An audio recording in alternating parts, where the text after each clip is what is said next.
Greetings and God bless. Welcome to another episode of Pastor Mike, Dynamic Voices for a Diverse Church, powered by The Witness, a Black Christian collective. I'm your host, Tyler Burns. You can follow me on Twitter and Instagram at BurnsClan. Please follow at your own risk.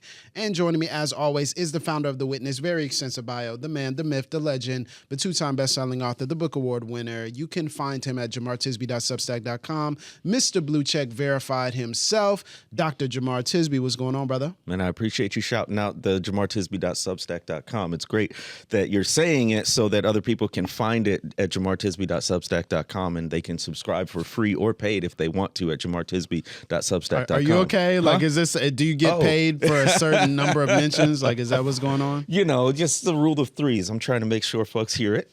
You know, what's interesting, Jemar, is you don't just write there, but you write at CNN, you write so many different places. And one of the articles that you wrote recently is about something that, you know, we talk about pandemics and things that are systemic within our culture, systemic within our country.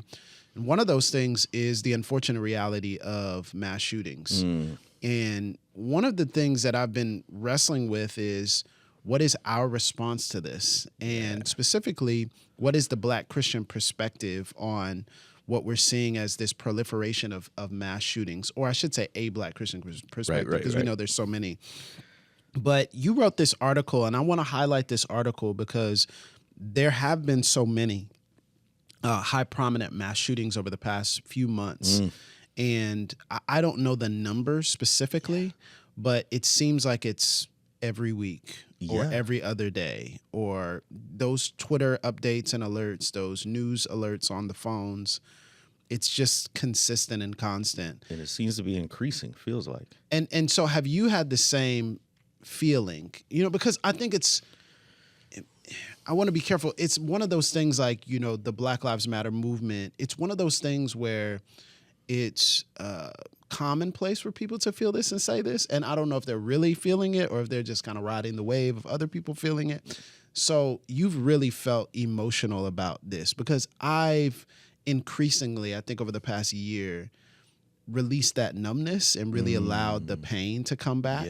And, you know, not wanting to be desensitized to what's happening, disconnected to what's going on. So has that been your experience as well? It has. And you know, it's really bad when you sort of, quote unquote, lose track, right? Like it's hard. It's happening so frequently. It's hard to know the specifics of each one. And I felt like even just a few years ago, we knew Uvalde, you know, we knew these other places, Parkland and Newtown and all of these things. And now it's getting so frequent. I think as we record this, it's up to like the 150s of mass shootings just in the calendar year of 2023. Man. So it is very hard. You want to feel each one because of the loss of human life, but they're also so frequent. Like, how can you live in that state as well? Right. And then it also, one of the things I try to do is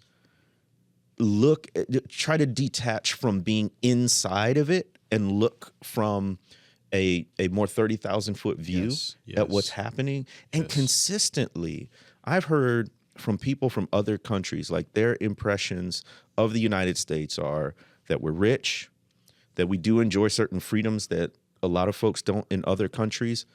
But there's this bafflement. What is this obsession with guns? Like consistently, no matter where in the world, people are like, I just don't get Americans and guns. Like, why do y'all love them so much? And I'm like, not everyone. But yeah, it has felt really heavy lately, and especially because a lot of this hits close to home, geographically speaking. So you wrote this article in the Courier Journal, and the title of the article is "The JCTC Shooting Represents the Kind of Commonplace Gun Violence That Gets Overlooked." And so you're juxtaposing what is our fascination or obsession with preventing mass shootings, which is good and healthy, but then also sometimes how we overlook what happens on the ground, and maybe some of the survivors and victims that are not popular to promote and not popular, and the settings that aren't popular to promote. So tell us a little bit about that article. And then I think there's so many jumping off points within this narrative about who gets talked about when it comes to gun violence. So it's been a great honor to write for the local paper. Bro, you write for everybody. Like, let's just be honest. Like, you write for the Washington Post, you write for the New York Times, you write for the CNN, you write for the... Nah, but I'm just saying, you write for everybody. I don't know how many you've written for. I can't keep up. But I'm just saying, like, you write for everybody, but I know it hits different when it's local. Yeah, when it's local. So this is the Courier Journal, and I've written a few op-eds for them. And folks will likely remember April 10th, there was a mass shooting in Louisville at a bank called Old National Bank. This was a disgruntled employee, former employee, walked in, deliberately chose the time to walk into the staff meeting that they regularly hold and just started popping. And 5 people ended up killed. And that made national news. Sincerely, Jemar, I don't remember that. Yeah. Like this, you see what I'm saying? Like, yeah, I don't remember that. Absolutely. They all sort of cascade together. It's hard to keep track. I totally understand. I remember Allen, Texas. I remember Nashville, and probably 2 others that I can think of off the top of my head. But this one, completely Atlanta. This one, I missed it. Yeah. It happened on April 10th, and probably since then we've had several more. So understandable. But this is, I just moved to Louisville. I've only been here a few months when this happened. So it was like, whoa. And it's downtown. It's only a few blocks from Simmons College where I teach. I wasn't on campus that day, but we had to shut down campus because we didn't know. It was all we had information on was an active shooter. We didn't know if they had been, detained or killed or whatever. So we had to actually shut down campus that day. So it struck literally close to home or the workplace. And so that's why this particular one stuck out to me. But the other thing that stuck out to me was that there were 2 shootings that day within hours of each other and right within the same vicinity. So this is the downtown area. About a mile and a half away, there was another shooting at Jefferson Community and Technical College, community college, and there was 1 victim and 1 person was injured and went to the hospital. As far as I know, they still don't have a suspect in the shooting. And this black man, whose name I had to hunt down because it was not easy to find, his name was Siobhan Moore, and he was the one who got killed. He was 24 years old. His story is absolutely tragic. The only pictures I could find of him were his mugshots because he had just been released from prison on March 13th. So less than a month later, after he gets out of prison, he is dead. He had been serving time for a 2014 robbery and a manslaughter charge from 2016. That manslaughter charge was he and his friend were playing with a gun. Oh, no. The gun went off and accidentally killed his friend. Wow. So his life had already been marked indelibly by guns. Yeah. And then he just got out of prison, and we don't know what the beef was, but somebody essentially drove by, shot and killed him. But as much as it's hard to keep track of mass shootings, almost nobody heard about that shooting. Yeah, definitely not. Yeah. So that got me to thinking. My first impression was, when these shootings happened in Louisville, was this is just like Helena, Arkansas, which was baffling to me because Helena is a tiny town, maybe 9,000 people in a rural area. And yet we were plagued by gun violence. A lot of it through gangs, a lot of it because of drugs. And the town is 75% black. So these are black people getting killed. We've had to have state troopers come in because the local law enforcement, it was too big for them to handle all of that. And then I get here to this much bigger city, and the same things are happening. So it's not an urban issue only. It's not a northern or a southern or a regional issue only, right? This is widespread, and it's affecting all kinds of people. But it really struck me that, again, this obsession with guns, this Second Amendment, we must protect at all costs, right? What it has done, gun violence is now the leading cause of death for young people. More than car accidents, right? More than anything else. And a big part of gun violence isn't just pointing the gun at someone else. It's suicide.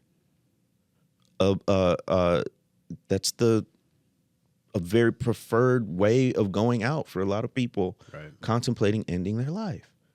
And the easy access to guns just makes that much easier for people to end their own life or someone else's. I forget who it was that was on this podcast I was listening to. He was talking about gun violence particularly and the defense of guns from white men, and how he said it's counterproductive because we're seeing this explosion as people are hanging on to guns and people are defending their right to arm themselves. We're seeing this explosion of, death by suicide because of it. And it's an efficient, easy way to end your life. And so he's like, people don't understand that beyond the mental health side of things, it's they're really fighting for something that's their own demise because we're seeing the rates rise in specific states. And as you consider this, Jemar, I think it's good to kind of reset and take a step back. We are in the South, and gun culture is unavoidable in the South. And I don't know if people in other parts of the country miss this or don't know this, but it is routine and regular for me to be in a space and someone will mention something or say something and you'll know, oh, they're carrying, I don't live in an open carry space, but it's a concealed carry space. There were a couple of times where I had to, I'll just say this, that just keeping it general, there were a couple of people that in passing at my church, we said something and they were like, oh, pastor, don't worry about that. I'm always carrying. And I'm like, I don't want you to. Not that you. That is not reassuring to me. But it's so part of the culture. That's right. Absolutely. That it's a natural and normal, and people you wouldn't expect and people you wouldn't anticipate, because it's just part of the Southern DNA. It's part of how we present ourselves. Yes. And are you seeing the same things in terms of that overlap, and how does that overlap make you feel in your body? Because I think it's different for Black people when we consider that. It's different for Black people than for others. Mm-hmm. Man, when you say that, it's ubiquitous in the South, and there's different gun cultures, right? Especially between Black and white folks, and reasons for wanting guns. So first of all, hunting is huge in the South. It is. So for that reason alone, you got a lot of people with hunting rifles and different implements for that activity. But it also sort of normalizes just gun ownership in general.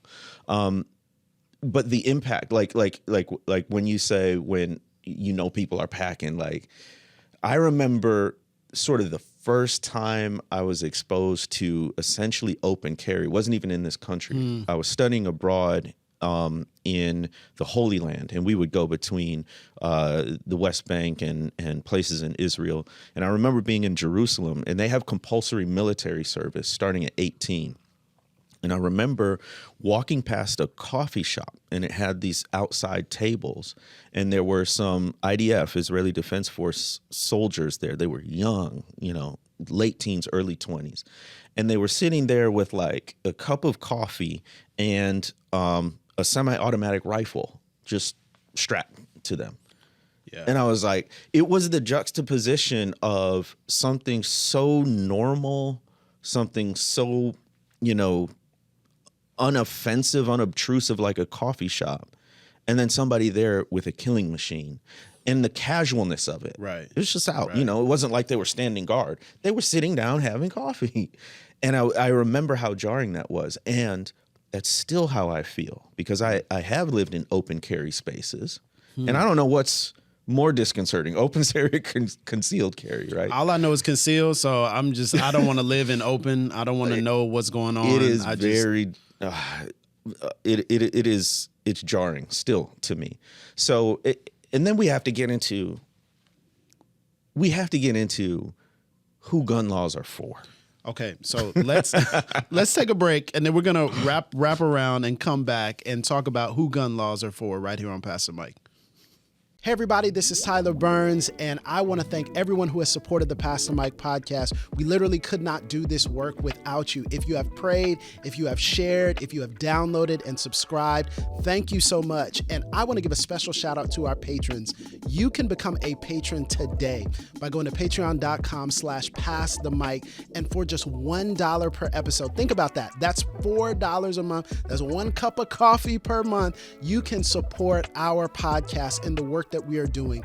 We receive DMs, emails, messages, and in-person conversations of people whose lives have literally been changed and their faith has literally been saved by listening to this podcast. And as we do this work, we want to offer you the opportunity to support. So you can become a patron today. And if you decide to do that, thank you so much. We want to welcome you into the Patreon family. Again, patreon.com/passthemic. So when we look at gun laws, right, there's this very vociferous defense by a certain constituency of Second Amendment rights, the right to bear arms, which they have interpreted, and I believe misinterpreted, as a free-for-all. Like you have to have the most minimal restrictions on gun ownership is how they're interpreting it. But it's a double standard. Because that is the standard for white folks. Mm-hmm. The standard for black folks has always been keep guns away. Mm-hmm. And this goes all the way back to Revolutionary era times when they didn't want enslaved black people to have access to guns. They didn't want free black people to have access to guns. I'm writing right now on the Civil War, and it wasn't until the Emancipation Proclamation that black people could even fight in the Civil War. And there was a clause in there that said they could fight. And that clause overturned an act from 1792 that said black people couldn't join militias because they didn't want black people armed with guns, right?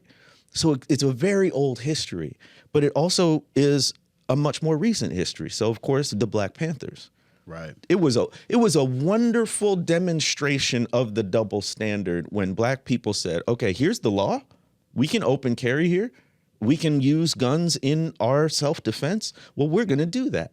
And they had shotguns and pistols and revolvers. And their main threat that they were arming themselves against was law enforcement. Yeah, yeah.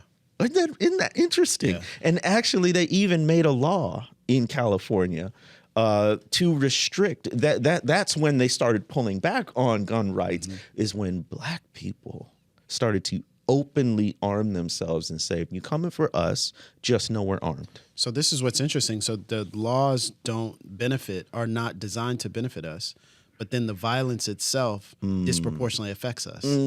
So you said it in the article, and I quote, according to the nonprofit organization Everytown, each day on average, 30 black Americans are killed by guns, and more than 110 experience non-fatal injuries. At least every other day, a black person is shot and killed by police, end quote.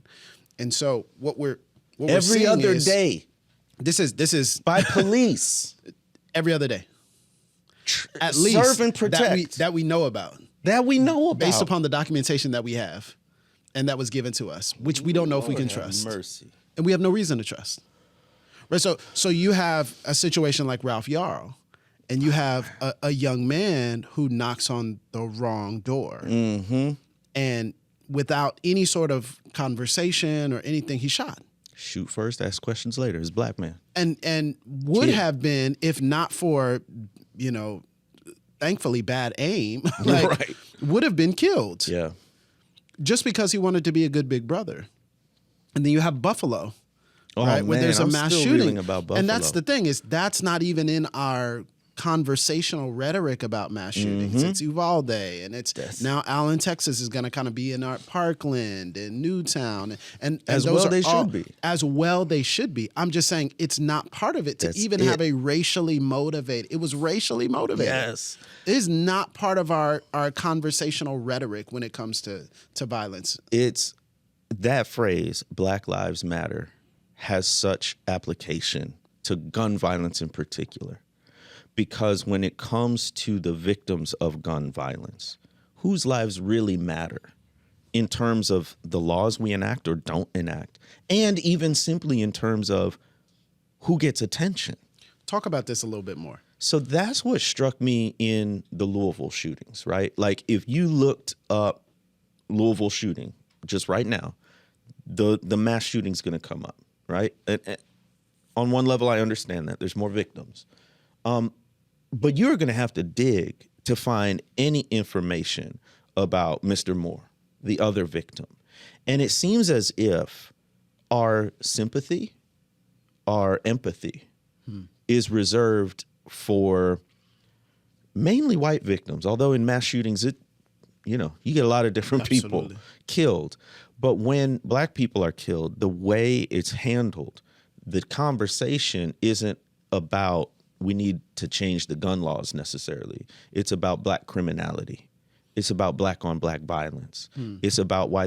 And then there's not really the same level of concern in terms of the national. I would say black communities are highly concerned about it, the most concerned about it, contrary to the racist rhetoric that we're not doing anything about quote unquote black on black crime, right? Yeah, and it seems to come up and rotate and revolve every year, 18 months, 2 years. Someone who's uninformed and doesn't live in black communities says it. But I can't, and honestly, just as a pastor, I cannot count the number of times I've been invited to a Stop the Violence rally. Yeah. I've attended a march. I have prayed at an event. I have just sat in the back at a function that was geared around stopping violence. Yeah. I just cannot even count how many times. It is consistent every single year. There are different forums. It's always geared around, and holidays, you'll definitely get it. Black History Month, you'll definitely get it. Juneteenth, you'll definitely get something that relates to curbing community violence. And at the same time, people who are completely disconnected from the community will tell you you're not doing enough, and what's wrong with, why do y'all do this, and what's the purpose, and what's the point? While at the same time being apathetic about the fact that there is, and I understand, and this is just for me, I understand gun ownership for those who have experienced oppression. And so for those who have experienced oppression, I understand arming yourself in order to defend your family, in order to defend your loved ones. I understand that cognitively. I personally don't own a gun, but I understand it for those who do, because you've experienced oppression. And sometimes the only way that you can defend yourself against white supremacy is to arm yourself, right? And there's historic precedent for that, right? There's so many figures that we could point out, but it just strikes me how there's this simultaneous apathy on this side and this ignorance on this other side that is blissful and that keeps us out of these conversations in a certain light. And I think you're hitting on, there's a difference between the sympathy that comes from being a gun violence and the criminality that we will automatically, well, what was he involved in? Exactly. Well, what was he doing knocking on the door? Well, how did he should have gotten it right. It's automatically like we could have done something to prevent what is so systemic in our culture. And it even goes to and this is not in gun violence in particular, but Jordan Neely. Yeah. Right? Goes to that situation where now people, well, he was saying these wild things and he was doing this. And it's like, do y'all understand what message this is sending? And I think they do. A death penalty, right? For essentially being black. Because you can do the same thing as a white person and you'll get fast food on your way to prison, right? Like with, I'm talking about Dylan Roof, right? Roof, yeah. Let me go back a little bit. So we're talking about the different ways that we perceive gun violence. And since there were these dual shootings in Louisville, I had the opportunity to get up close in the aftermath and see how it was handled. First thing, I went to Old National Bank in the same week that the shooting happened, a day or two later. They had police tape all around. They had a uniformed officer and what looked like a plainclothes officer sort of standing guard. There was plywood on the windows that had been shot out. And there was a little sort of shrine, a memorial, tons of flowers. And this was so soon after the shooting that the flowers were still fresh and the stuffed animals were still fluffy. And I'd never been to a site like that so soon after. And it was this air of somberness around it. And then later in that week, one of the victims was a good friend of the governor, Andy Brashear, who was very outspoken about the mass shooting. And so they held a huge sort of rally and memorial at the Muhammad Ali Center in this like outdoor courtyard, hundreds of people. I went and, there were a dozen or more speakers, right? And it was this big come together as a city moment. Couldn't miss it. Well, the same day that I visited the bank, I also visited the community college where Siobhan Moore had been killed. And I saw what looked like police tape, but it could have just been like construction tape cordoning off an area. And that was it. No flowers, no memorial, no remembrance. It appeared as if business was going on as usual at the school. Classes hadn't been canceled or anything like that. This was the day after? This is at least a day, maybe two after at most. Wow. Yeah. And I was like, wow, isn't that interesting? The invisibility of it all. The invisibility of it all, because there is still a sense in which Black lives don't matter. Certainly not as much. Now, there was one Black woman who was a victim in the Old National Bank shooting, but when it's that sort of almost quotidian violence toward Black people because of guns, it's a Black victim. Who's our sympathy for? Who was I talking to? Oh, I was talking to CNN journalist John Blake. And just name drop. He just casually. Oh, I was talking to a CNN journalist. Well, that's relevant because he was talking about his early days in the newsroom. And one of his bosses was basically like, if the victim isn't white, middle class, suburban, we're probably not going to cover it. Wow. Like that, like they told him that. It was that blatant. And he said, it shifted some. But we still have these instances right here. So again, like the philosophical, theological, sociological significance of a statement like Black Lives Matter, I think really comes into focus when we look at victims of violence. And I think there's something for the church to do here, right? I think there always is, but I think there's something uniquely for the church to do to really speak to our gun violence issue as a spiritual crisis and not just simply as a national, a mark on our country or something that puts people in danger, but really a spiritual crisis, a deep addiction and idolatry that must be confronted and addressed.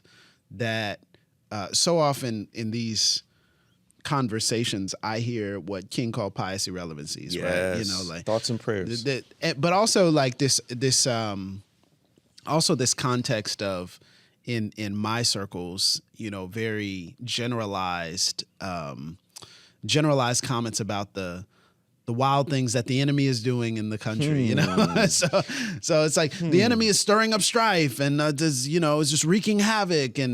And while I say absolutely, yes, we're complicit in the havoc because we're allowing it to persist. Wow. And I think there has to be more of a concerted effort and more of an intentionality for us to be really holistic in addressing the spiritual crisis that is not, I'm not talking about the spiritual crisis in terms of, it's the heart and all this. I'm talking about the spiritual crisis of idolatry to objects and idolatry to objects that make us feel powerful. Ooh.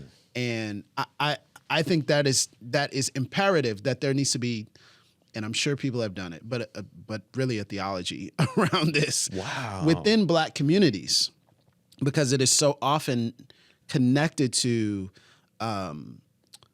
it's so often connected to folk wisdom, and I think that's good. Yeah. But I think there needs to be like a concerted theological statement from Black communities and from Black churches and from Black theologians that says our idolatry to these objects, while it is not, we're not saying it's intrinsically evil to own one or anything. That's not necessarily what we're saying. We're saying our idolatry to these objects needs to push us to ask that question. Is it?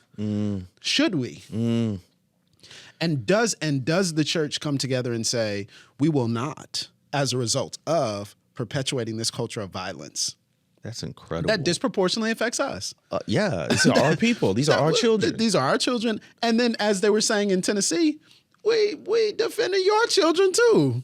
So you upset at us. We try to save your kids. Absolutely. But it disproportionately is going to affect us. And so in our freedom and in our protection, you are protected as well. So I like what you're saying, because it sounds like it goes beyond, or at least goes deeper into, the turn the other cheek, which is about the level of theologizing I hear around gun violence, if folks are opposed to it, right? Or a statement on anger, which I think is good, but I think, again, is surface. It's a low-hanging fruit. Very much so. I put out a tweet that got a lot of attention, and the closing line of it was, we don't need to arm our impulses. That's good. The idea being, in a moment, we might reflexively lash out in anger. And in a normal circumstance, that could be a verbal expletive. That could be a punch to the face. That could be a Will Smith slap, But Too soon. But if you have a gun nearby, it turns violent and deadly. And that moment of impulsive feeling and reaction is so much more lethal because we have such easy access to guns. So I think you're right around anger. My question is, since it not only disproportionately affects Black people, it disproportionately affects young Black people, particularly young Black men, are they going to hear a theology around not idolizing instruments that make us feel powerful? Like, are they even in the spaces where they would hear that sermon or that Bible study or that message? From your perspective as a pastor, how does this, if you were able to flesh out a theology, get to the people who need to hear it? Well, I mean, any theology that people need to hear can't be shared only in the sanctuary. Mm-hmm. A theology that's shared only in the sanctuary is not really a theology. It's a pep rally. What do we do to get the theology that we share in the sanctuary to the streets and to the people who actually need it? And that requires people who are living what they're saying. And that requires people who are mentoring those they talk about. And that requires people who are serving those who they use as sermon illustrations, right? It requires activity. And it requires activity that gets us outside of our ivory towers, gets us outside of the quote-unquote four walls of the sanctuary, and gets us in spaces to say, this is a different way of living. And I think you can only truly promote this type of theological depth and change in proximity and relationship and in vulnerability with people who are navigating realities you're not navigating. Because it would be very easy for me to say, don't idolize objects, but I don't live in the village where they live. Right. I don't live under siege. I don't live with the scenario and situation they live in. Yep. And so it's incumbent upon me to get to where they live. And, this is why we try to, as best as we possibly can, be in proximity with our neighbors and be in proximity with neighbors who would more than likely attend our church, which is different, right? Because oftentimes our neighborhood isn't the neighborhood where we go to church. A lot more. So when often, you say neighbors, even that has connotations and layers. Yes, the neighbors, but then also the neighbors where your church is located and planted. And so I think it requires that level of what are some core tenets and values that we as Black men live by and Black community live by, so that when we're in conversation, when we're serving, when we're at the gym, when we're playing on the basketball court, what are some things that we naturally say or naturally live by or naturally consider that can be shared, digestible, that people can hear and say, this is not what we do, or this is what we do. This is how we think about it.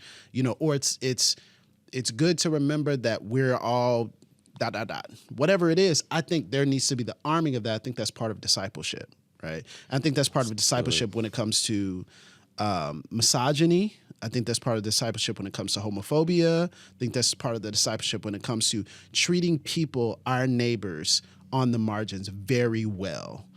And it has to be taught. And if it's not taught explicitly, there's going to be a gap. And I know you embody this to a high degree. No, I'm trying to embody this. Let's be clear. Trying to embody this. I've not figured this out. It's very important. But I think that's the key. Yeah, I think that direction is right. Let me ask you this one more, is what's the systemic aspect to this, right? Like there's a reason why gun violence is harming the Black community at such a volume and acute level. And it's not because we're Black, right? It's not something pathological about our makeup or our culture. What are the broader forces, would you say, that are contributing to this crisis of gun violence, particularly in Black communities? Well, I mean, it's layered, but I think also, capitalism. So, but here's the reason. But here's the reason why. Because you got gun shops in these places. You got liquor stores on these corners. Pawn shops. Yeah. You have all this in the spaces where our people are disproportionately placed, not where they disproportionately live, where they're disproportionately placed. There you go. And this is crucial to understand. It's governmental forces that put these guns. It's law enforcement that puts these guns in the communities. Like, I'm just saying, it's like it's things. It's so much more layered than we chose to do this. We chose. Right. It's so much more, and it's also the general, as you mentioned, disregard for Black life, and so disposable. It is an acceptable disposability of our lives. It is acceptable for us to pathologize it's acceptable for drugs to go here. It's acceptable for broken windows policing to happen here. It's acceptable. And so, yes, there are certain factors that play that are economic and all the above, but I think just on a brass tacks level, our lives don't matter to them. 100%. And so when you realize that, and there's so many stories I could tell, but our lives don't matter on the grounds. Unless you know someone or you are someone in their eyes, right? Our lives just don't matter. And so I think, again, it is the personhood and the identity and the formation of we are people who are valuable and we are people who have dignity. We are people whose lives matter. Yeah. And we have to tell each other that because others won't. I think what you're saying is so important. We need to do another episode at some point on the next level of Black Lives Matter. Beyond a personal statement of individual concern, how does it actually look on a system-wide policy level? And I just think what you're saying is so powerful because what you're doing is challenging us to think about Black life beyond, oh, I'm sad this one person got killed and I saw it on video, to how do we treat whole communities around the catastrophic loss of life? And what are we doing about it that demonstrates that Black Lives Matter as much as someone else or some other community? So that's a good word, Pastor. Good word.